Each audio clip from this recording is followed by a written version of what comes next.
A new friend. Lila sat by the window, her chin resting on her hand. Rain dripped steadily from the gray clouds above, turning the streets into winding rivers of water. She sighed, watching the drops race each other down the glass pane. "It's the first day of summer," she muttered. "It's supposed to be sunny." Button, her small brown and white dog, gave a soft whine. He sat curled on the rug beside her, his ears twitching. "I know, Button. I wanted to ride my bike, maybe go to the park." Lila leaned back and stared out at the empty road. But just then, something caught her eye. A large moving truck rumbled down the street and stopped right across from her house. The doors swung open, and out stepped a woman, followed by a tall man carrying boxes. Then came a boy, about her age, wearing a yellow raincoat and red boots. He looked around as if he didn't know where to go. And then he saw her. Their eyes met through the window. The boy raised a hand and waved. Lila blinked in surprise but quickly waved back. He smiled. She smiled too. The next morning, the sky was clear and bright. Not a single cloud floated above. The puddles sparkled like mirrors on the road. Lila grabbed Button's leash. "Come on, Button. Let's go see the new boy." She crossed the street and found the boy sitting on his porch, a small robot figure in his hand. "Hi," Lila said, stopping at the edge of the steps. "Hi," the boy replied. "I'm Lila. I live over there." She pointed to the red house with the green mailbox. "I'm Max. We just moved here from Mapletown." Lila smiled. "Welcome to Rosewood Street." Max looked down at Button, who was wagging his tail. "Is this your dog?" "Yep. His name is Button. He loves people." Max leaned forward and gently patted Button's head. "Hi, Button. You're cute." Lila grinned. "Want to come to the park? I can show you around." Max looked inside where his mom was unpacking dishes. "Can I go with Lila to the park?" he called. His mom peeked out and nodded. "Sure, but stay close and be back in an hour." The park was only a short walk away. As they walked, Lila told Max all about the neighborhood.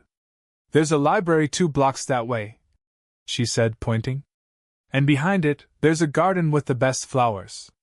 I go there when I want quiet." Max listened, wide-eyed. "This place sounds way better than Mapletown. All we had was a mall and a gas station." At the park, Max looked around. "Whoa! There's a pond! And a bridge! And that slide is huge!" They ran across the bridge, took turns on the swings, and chased each other through the grassy field. Button barked joyfully and ran alongside them. Later, they sat under a big oak tree, breathing hard from running. "This is the best park I've ever been to," Max said. "I come here almost every day in the summer," Lila said, lying on the grass. "Sometimes I pretend the tree is a pirate ship. Or a dragon cave." Max laughed. "Cool." "I used to pretend my bed was a spaceship." Lila sat up. "Hey, I have a tree house at home. My brother built it last year. Want to see it tomorrow?" "Definitely." From that moment, they were friends. Every morning, Max would knock on Lila's door. "Want to play?" And every evening, Lila would walk Max back home, with Button trotting happily between them. They went on pretend treasure hunts, made a secret handshake, and even invented a superhero team called the Mighty Two. Lila showed Max all her favorite spots: the bakery with free cookie samples, the alley where wild cats liked to hide, and the library garden where bees buzzed lazily over the flowers. Max showed her his robot collection and taught her how to fold paper into frogs that could hop. They even made a list called the Big Summer List of Fun. On it were things like: watch the stars, make the world's longest hopscotch, have a bubble-blowing contest, build a lemonade stand, sleep outside in the treehouse. Bit by bit, they started checking things off the list. One evening, after a long day of playing, they sat in the treehouse eating cookies and drinking orange soda. Max looked out the window. "I'm glad we moved here."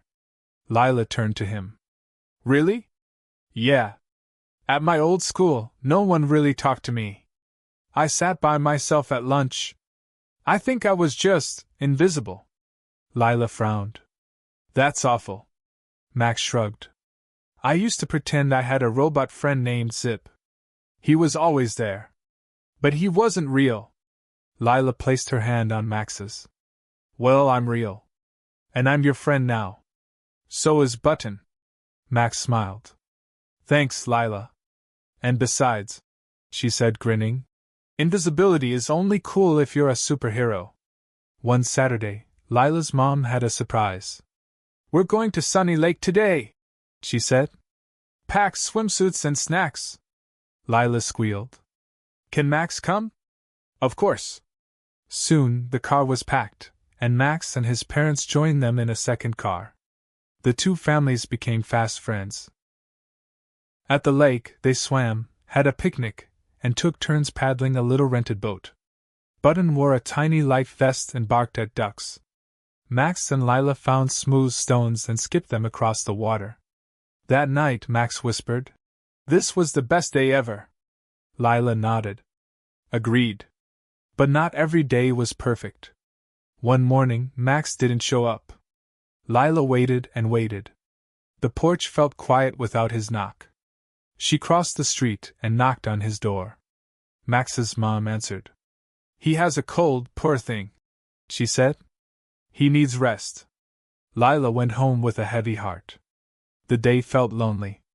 Even the sun seemed a little duller. She decided to make something special. She drew a card with stickers, glitter, and a big robot holding a sign that said, "Feel better soon." Inside she wrote, "Dear Max, hope you feel better fast. Button misses you. I do too. Love, Lila and Button." She placed it gently in his mailbox. 2 days later, a knock came at Lila's door. "Guess who's back?" Max said, holding up the card she made. "I miss you," Lila said, hugging him. "I miss you too." They ran off, Button barking behind them. As summer rolled on, the big summer list grew shorter. They had sleepovers in the treehouse, decorated their bikes, and once even set up a mini carnival in Lila's yard with a beanbag toss and lemonade. But one day, Max came to the treehouse with a worried look. "My parents want me to go to a new school this fall," he said quietly. "It's far. I might not be in your class." Lila felt her heart drop. "But we were going to walk to school together." "I know," Max said, looking down. "They say it's a good school, with science clubs and everything. But I don't want to leave you." Lila was quiet for a moment. Then she said, "Friends don't go away just because school changes." "Really? We'll still play after school. Still build robots. Still have pancake picnics." Max smiled, just a little. "Okay." They sat side by side in silence, watching the sunset. On the last day of summer, they decided to finish the very last thing on their list: watch the stars. They spread a blanket in the backyard, lay back with cookies, and looked up. "There's the Big Dipper," Max said, pointing. "I see it." "And there's the moon," Lila whispered. "It's glowing just for us." They lay there for a long time, not saying much. Finally, Max said, "You know what? I think this has been the best summer of my life." Lila smiled. "Mine too." The next morning was the first day of school. Lila walked to her class alone. The hallway buzzed with kids. She looked for Max but didn't see him. Her chest felt tight. But when she opened her backpack at her desk, she found something tucked inside. A note. "Dear Lila, good luck at school. I'm thinking of you. Let's play after class. I have a new robot with laser arms. Your friend forever. Max."